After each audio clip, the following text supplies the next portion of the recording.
এই রিমোটটা তোমার ওই অংশমানকে আমার সামনে হাঁটু গেড়ে হাত জোড় করতে বাধ্য করে দেবে। হাঁটু গেড়ে বসার পালা আপনার, শিশির বাবু, কারণ প্রভু ভোলানাথ সবকিছু দেখছেন।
নিজের লোকদেরকে বলো যেন ওরা সুমনাকে ছেড়ে দেয়, না হলে আমি বাধ্য হব তোমাকে মেরে ফেলতে।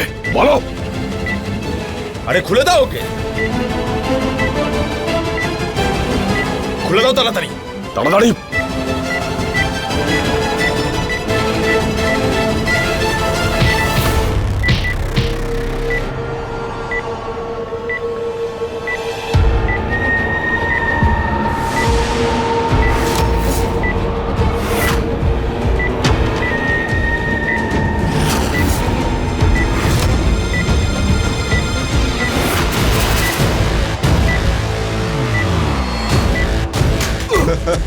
অংশমাতা! অংশমাতা!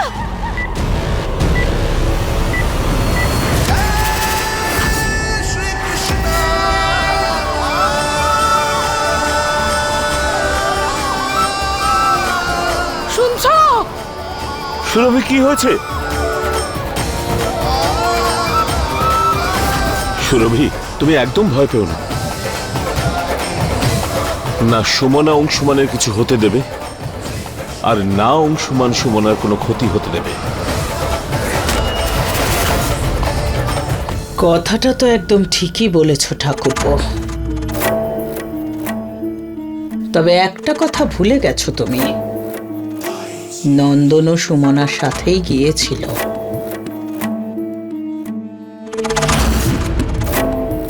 তারপর আমার নন্দন আর বাড়ি ফিরল না।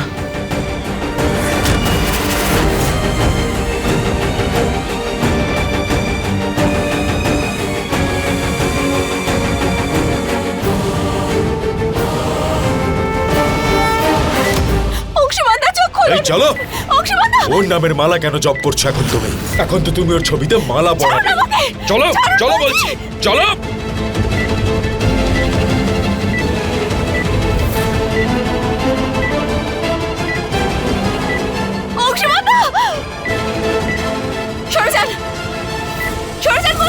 সরে যাও, সবাই পেছনে সরো, না করে যাও, যাও বলছি। সুমনা, সুমনা, সরে যাও এখান থেকে, আমার কাছে আসবে না শিশির। দেখো, সরে যাও। তুমি তো অংশমানকে নিয়ে যেতে পারবে না, তাহলে কি করে যাবে? আর যদি একা ফিরে যাও তাহলে বাড়ির লোককে কি মুখ দেখাবে তুমি? নিয়ে যাবো আমি এখান থেকে, আপনি দূরে থাকুন। এমনি তো এই বন্দুকটা তোমার এই কোমল হাতে শোভা পাচ্ছে না যে।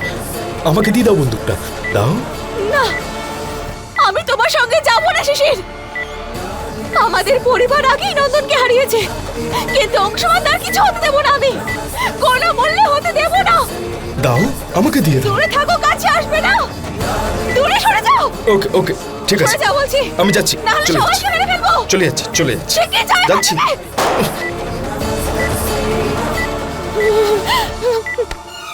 অংশমান দা, অংশমান দা, উঠুন না প্লিজ। অংশমান দা, চোখ খুলুন। অংশমান দা, অংশমান দা, চোখ খুলুন। অংশমান দা, অংশমান দা, প্লিজ উঠুন না। অংশমান দা, প্লিজ চোখ খুলুন। জল জল কোথায়? জল। শিশির ভরদ্বাজ যেটা বলে দেয় সেটা যে কোনো মূল্যে পূরণ করে। বলেছিলাম না আমি যে এদের দুজনকে আমি রোমিও জুলিয়েটের মতো মৃত্যু দেব, তাহলে এবার রোমিও জুলিয়েটের মতনই মারো।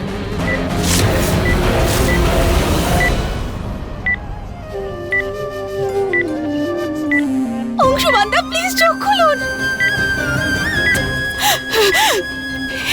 হে প্রভু ভোলানাথ, প্লিজ অংশুমানদার জ্ঞান ফিরিয়ে দাও প্লিজ। অংশুমানদা প্লিজ চোখ খুলুন আপনি। অংশুমানদা উঠুন না প্লিজ। অংশুমানদা, অংশুমানদা, সুমনা, অংশুমানদা। তুমি ঠিক আছো? আমি ঠিক আছি, আপনি ঠিক আছেন?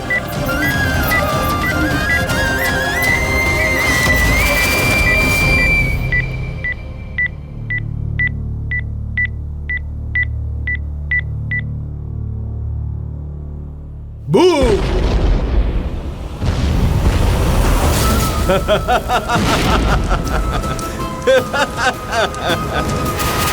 সুমনা দিদি, অংশুমানদা। ধরো সবাইকে।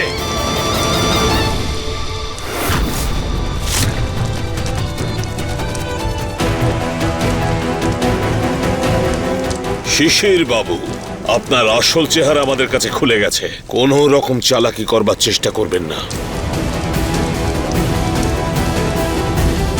সুমনা দিদি, অংশুমানদা।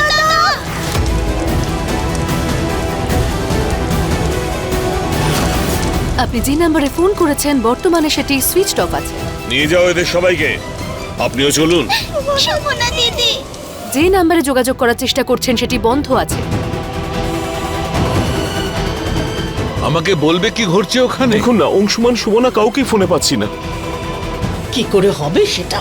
একটা অলক্ষণে মেয়ে গেছে আমার বড় খোকার সাথে, একটাকে তো খেয়েছে আর একটার জীবন বিপদে ফেলেছে। কে জানে কি খবর আসবে। বৌঠান, কখনো তো ভালো কথা বলুন।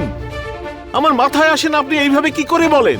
মানে আমি এমন কি বললাম ঠাকুরপো যে তুমি এত রেগে গেলে আমার উপর? কথা আমি উল্টোপাল্টা বলছি না, আপনি বলছেন বৌঠান। নিজে ভাবুন আপনি কি বলেছেন। একজন মহিলা যখন তার নিজের সন্তানের মৃত্যুর কথা ভাবে, সেই মহিলাকে কোনোভাবে কি মা বলে ভাবা যায়? আমার বুদ্ধিতে কুলোয় না বৌঠান। আপনার ভাবনায় কিসের এমন গিট পড়েছে যে আপনি সবকিছুকেই উল্টো দেখেন, উল্টো ভাবেন? সুরভি বা আমার কথাই ধরুন, আমাদের দুজনের মধ্যে কখনো কি কেউ আরতি আর অংশুমানের মধ্যে কোনো ভেদাভেদ করেছি, কোনো তফাৎ করেছি? বাকি রইল অংশুমান। আপনার এবং সুরভির মধ্যেও কোনোদিন ভেদাভেদ করেছে?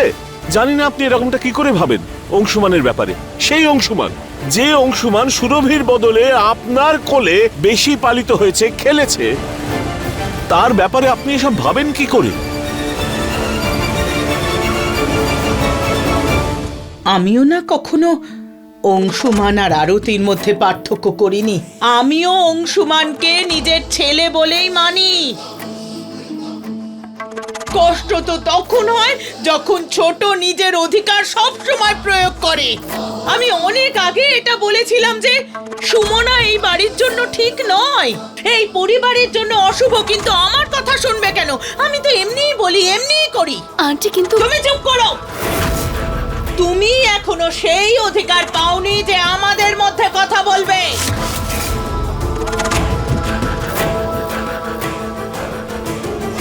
ঠাকুরপো, আমি ওই সুমনাকে অশুভ বলেছি বলে তোমার এত খারাপ লাগলো? আমি তো আমার ভয়ের কথা বলছিলাম। নন্দন গিয়েছিল ওর সাথে, আর তো ফিরলো না। এখন বড় খোকা কি অবস্থায় আছে, কি হলো এই বাড়ির ছেলেটার, কেউ কি জানে বলো তো?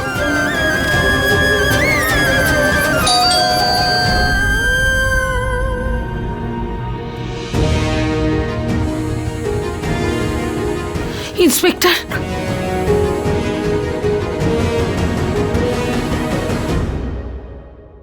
ফায়ার ব্রিগেডের লোকজন আগুন নেভানোর চেষ্টা করছে। আশা করি সকালের মধ্যে নিভে যাবে, তারপর বোঝা যাবে যে ভেতরে ডেড বডি আছে কি নেই।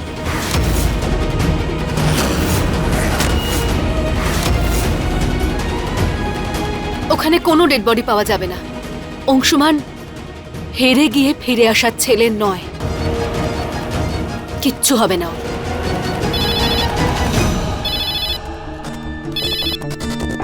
হ্যালো। হ্যাঁ, ঠিক আছে। ব্লাস্টের জায়গায় কোনো ডেড বডি পাওয়া যায়নি।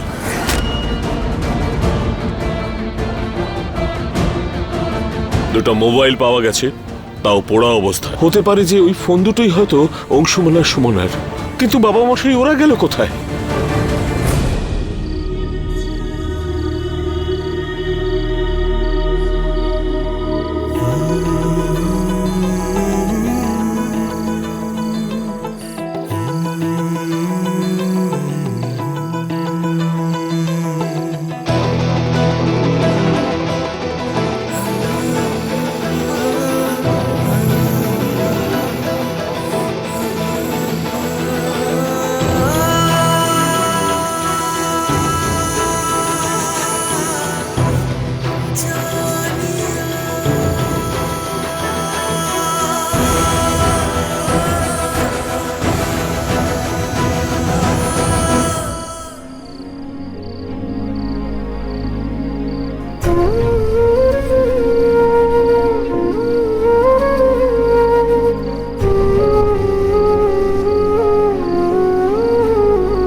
সুমনা, সুমনা, সুমনা চোখ খোলো। সুমনা, সুমনা, সুমনা, সুমনা।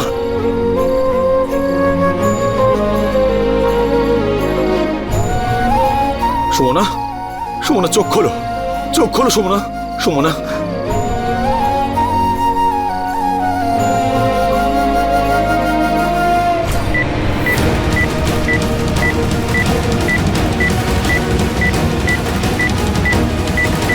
তাড়াতাড়ি চলো আমার সঙ্গে। সুমনা চলো এখান থেকে।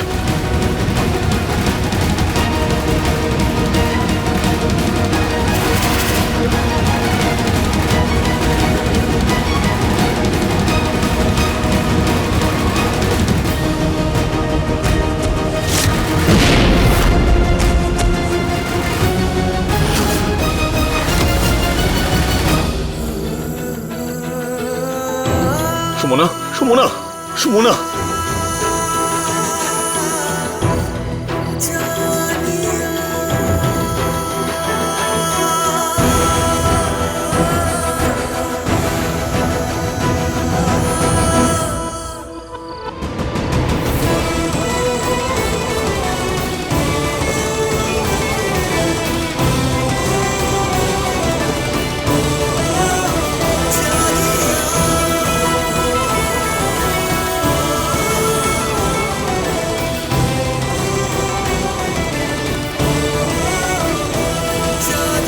সুমনা, সুমনা, সুমনা, সুমনা চোখ খোলো প্লিজ। সুমনা,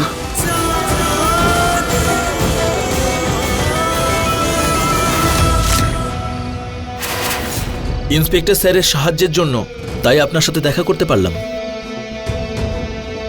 এই উপকারটা করার জন্য আমি তো ওনাকে রাজি করিয়েছি সৌরভ। এই নে সৌরভ, আমি সুমনার হাতে একটা জিপিআরএস ট্র্যাকার দিয়ে দিয়েছি। এই ফোনটার সাহায্যে তুই এটা জানতে পারবি যে কোথায় কোথায় যাচ্ছে।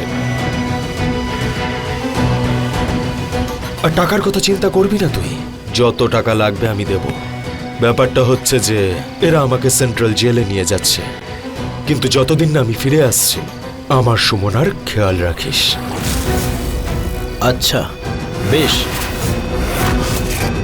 চলুন ইন্সপেক্টর, যাওয়া যাক। চলুন ইন্সপেক্টর বাবু।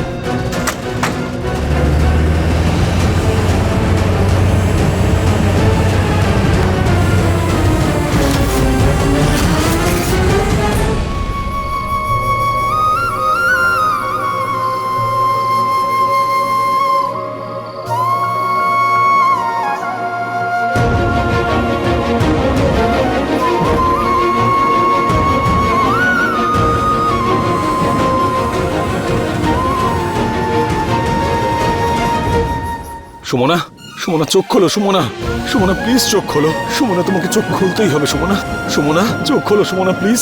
সুমনা, সুমনা, সুমনা, সুমনা। অংশুমান দা, আস্তে। সুমনা, তুমি ঠিক আছো? ভগবানের অশেষ কৃপা। তুমি তো ভয় পাইয়ে দিয়েছিলে আমাকে। অংশুমানদা, আমায় ক্ষমা করে দিন please. I am really sorry. আপনার জীবনে সব সমস্যা শুধু আমার জন্যই আসে। আজকেও আমার প্রাণ বাঁচানোর জন্য আপনি নিজের প্রাণের তোয়াক্কা করলেন না। আমায় ক্ষমা করে দিন। যদি আপনার ওখানে কিছু হয়ে যেত, আমি এটাও জানি না আমি বাঁচতে পারতাম কিনা, আমি মরে যেতাম। I am really sorry. তুমি কি একবারও এটা ভেবেছো যদি তোমার কিছু হতো তাহলে? তাহলে নিজেকে কখনো ক্ষমা করতে পারতাম না সুমনা।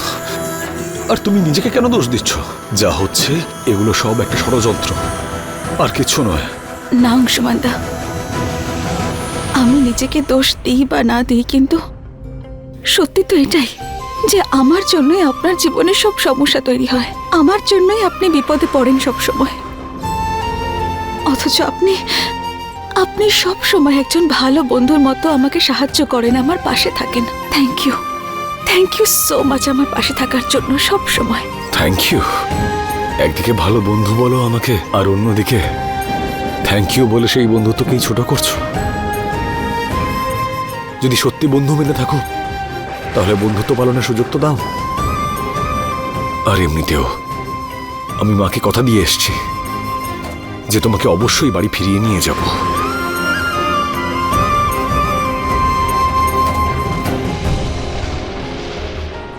কিন্তু অংশুমানদা, আমরা আছি কোথায়?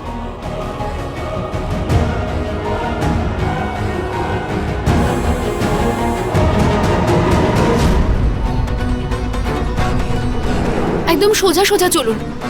তানিয়া ম্যাডাম, আমরা ঠিক রাস্তায় যাচ্ছি তো? অফকোর্স, যা বলছি সেটা করুন তো, এত প্রশ্ন Okay. করবেন না।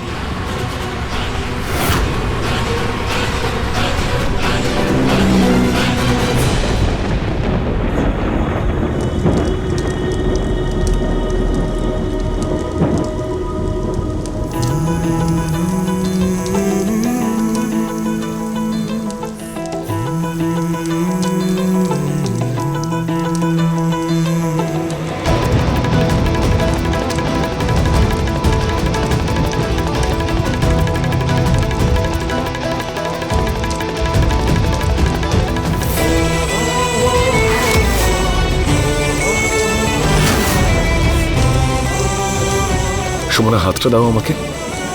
তোমার আঘাতটা আমি পরিষ্কার করে দিই। না অংশুমানদা, আমি ঠিক আছি, কিচ্ছু হয়নি আমার। সুমনা, আঘাতকে ইগনোর করলে সেখান থেকে ইনফেকশন হতে পারে। দাও, নিজের হাতটা দাও। অংশুমানদা,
অংশুমানদা, এর কোনো প্রয়োজন নেই। প্রয়োজন আছে সুমনা। বাইরের ওয়েদার দেখতে পাচ্ছ না?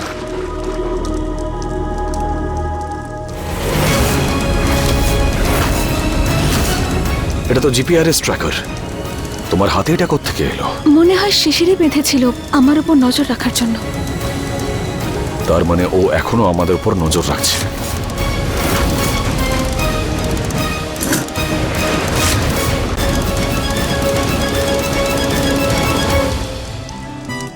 হয়তো এই পাতার প্রলেপ দিলে তোমার আঘাতটা একটু আরাম পাবে, নন্দিনী আমাকে বলেছিল।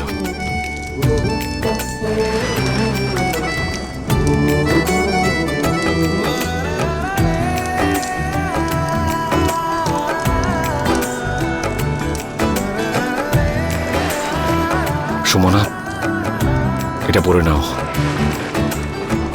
না অংশুমানদা, আমি এই পোশাকটা পরতে পারবো না। কেন পরতে পারবে না সুমনা? কারণ এই শাড়িটা রঙিন তাই? এটাই কারণ? সুমনা, তুমিও এই সমাজের নিয়মের মধ্যে কেন আটকে পড়তে চাইছো? আর এই সাদা রং কি দিয়েছে তোমাকে? যবে থেকে এটা আপন করেছো তোমার জীবনে শুধু সমস্যাই এসেছে। তাহলে ছেড়ে কেন দিচ্ছ না রংটাকে? অংশুমানদা, আপনি তো জানেনই যে সাদা বস্ত্রই এক বিধবার ভাগ্যের সঙ্গে কতটা জড়িত। যতক্ষণ এই রং বিধবার সঙ্গে থাকে ততক্ষণ তাকে সমাজ কোনো প্রশ্ন করে না। এই রং ত্যাগ করার ব্যাপারে যদি আমি একবারও ভাবি তাহলেও কিচ্ছু হবে না সুমনা। একবার ভেবে দেখো তুমি, যে রং একটা মানুষকে স্বাভাবিকভাবে বাঁচতে দেয় না, বা জীবনটাকে একেবারে বেরঙিন করে দিয়ে তাকে বন্দি করে ফেলে, আর আজকের যুগে এই নিয়ম মানা কি সত্যিই ঠিক? আর তারপর দোহাই দেওয়া হয় তার, যে আর এই পৃথিবীতেই নেই, যে চলে গেছে। তার চিন্তাধারা, তার পছন্দ অপছন্দের খেয়াল কেউ করে না সুমনা। তুমি এই রংটাকে আপন করে নিজেকেই তিলে তিলে শেষ করে ফেলছো।